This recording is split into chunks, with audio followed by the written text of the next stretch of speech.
Oke, halo semuanya. Perkenalkan saya Alben Rivaldi di sini dan di sini juga di samping saya juga ada Rijal sama Sena.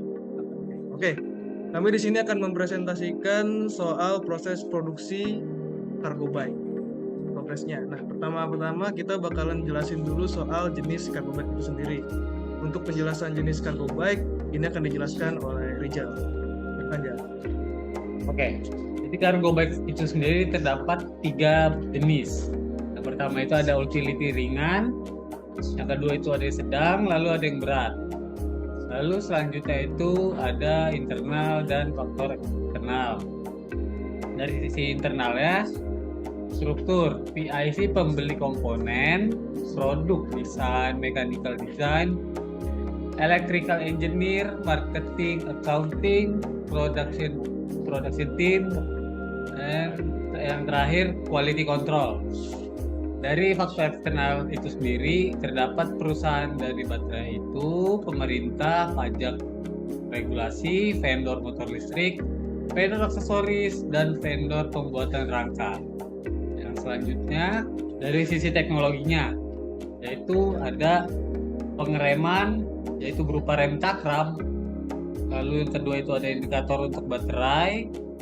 Ketiga ada transmisi dari sepeda itu tersendiri. Lalu ada DC-DC converter. Lalu ada motor listrik. Lalu ada controller modul untuk sepedanya. Yang terakhir ada baterai swapping. Lalu untuk SDM-nya di sini terdapat electrical engineer, mekanik, vendor body, product designer, vendor pengecatan, mechanical engineer, dan vendor untuk kelas. Nah, untuk bagian komponennya sendiri, yang pertama itu ada stang. Nah, di dalam stang itu terbagi lagi ada headset atau stem, terus ada handle grip, lalu ada indikator baterai, terus ada pedal motor, kemudian ada handlebar, lalu kemudian ada shifter, dan yang terakhir ada handle rem. Nah, selanjutnya untuk bagian kaki-kakinya sendiri itu ada tire dan inner tub atau ban dalam, ya, lalu ada rim atau velg, kemudian ada jari-jari, kemudian ada bagian upset atau as roda, dan kemudian ada disc brake. Nah, untuk komponen penggerak sepedanya sendiri ada bottom atau bracket, ada pedal, ada crank sepeda, dan rantai. Komponen penggerak sepeda itu sendiri ada saddle, seat post, dan clamshell. Nah, ini untuk bagian kaki-kaki depan yang lebih spesifik sih ada ball joint dan tie rod. Dan untuk ini materialnya yaitu besi holo 40 x 40 mm dan tipe seamless 1,5 inci. Terus untuk mengenai produksi prototipe sendiri itu rangkanya itu ke tukang las atau vendor. Pengukuran pembuatan rangka ya seperti potong, las, atau bending. Terus untuk pembelian aksesorisnya itu beli ke toko atau vendor, dikarenakan penekanan budget lebih baik beli di toko atau vendor. Terus perancangan sendiri rangka itu bisa vendor atau tukang, kargo vendor atau tukang, sistem kemudi vendor atau tukang. Aksesoris sepedanya sendiri sistem rem dan sistem penggerak, lalu kelistrikan, pengecetan, dan penggabungan dan pemasangan semua komponen. Tadi udah ngejelasin dikit soal ini ya, soal perancangan. Nah, sekarang saya bakalan ngejelasin soal flow produksi sendiri. Nah, untuk flow produksi sendiri itu sebagian besar kita bakalan pakai 2.0 dan 3.0. Itu sebagian besarnya. Nah, lanjut lagi untuk produksi komponen 3.0 sendiri itu basically adalah menggunakan mesin-mesin yang udah sistemnya secara otomatis bisa dijalankan oleh komputer. Nah, itu pembuatan itu menggunakan mesin CNC kebanyakannya. Contohnya kayak pembuatan tie rod, ball joint, drop out, seat post, saddle, dan pembuatan rangka. Nah, dari sini gambar kelihatan ilustrasi proses pembuatan komponennya. Itu mesin CNC sedang ngebuat, bisa dibilang kayak seperti drop out, dan itu ilustrasi hasil produksi, hasil potong CNC seperti itu. Kemudian masuk ke perakitan. Nah, untuk perakitannya sendiri itu dibagi dalam beberapa pos, yaitu pertama pembuatan rangka, proses perakitan sepeda, dan proses elektrikal seperti itu.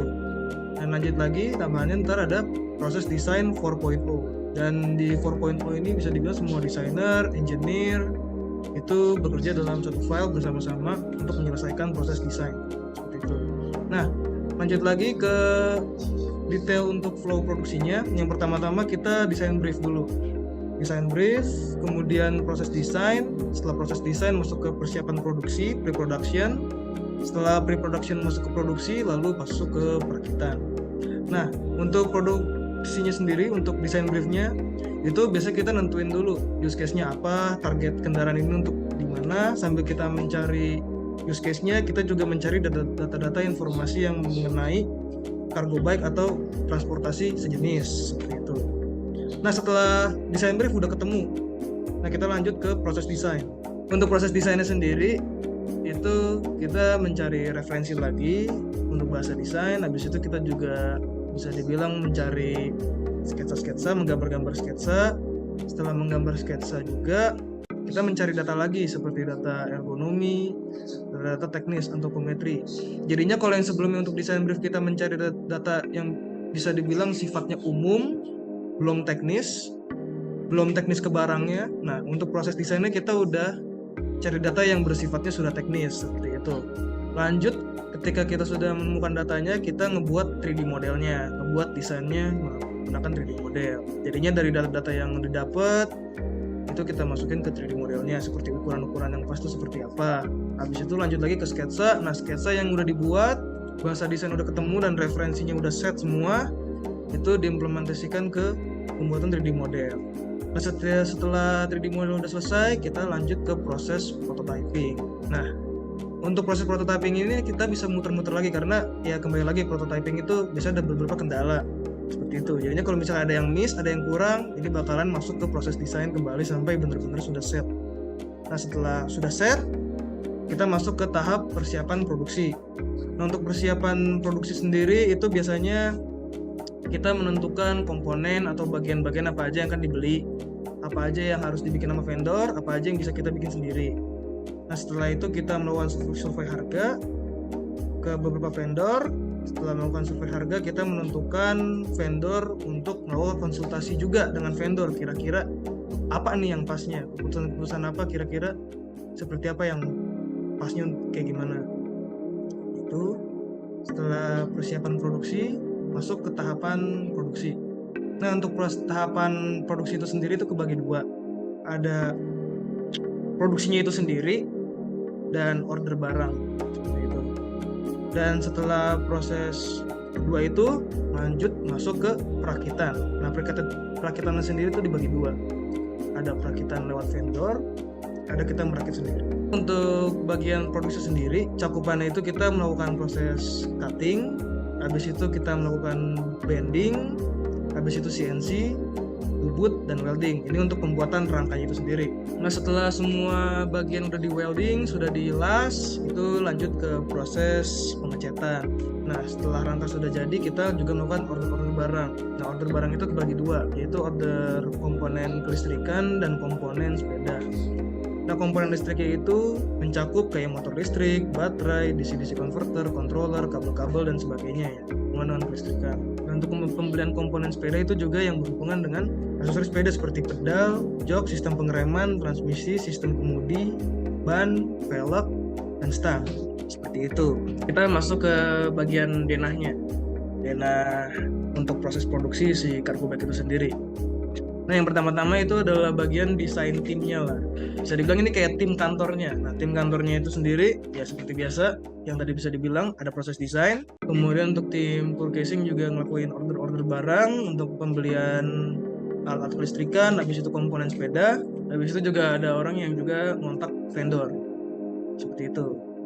Ya vendor rangka atau enggak vendor rancangan kelistrikan dan semacamnya. Nah, setelah vendor pembuatan rangka dan set rangka udah set, habis itu juga komponen kelistrikan dan sepeda juga udah set, itu masuk ke dalam workshop. Di workshopnya itu sendiri ntar barang-barang tersebut bakalan disimpan ke dalam gudang dahulu sebelum masuk ke proses produksi sesuai dengan jumlah yang sudah ditentukan di bagian kantornya.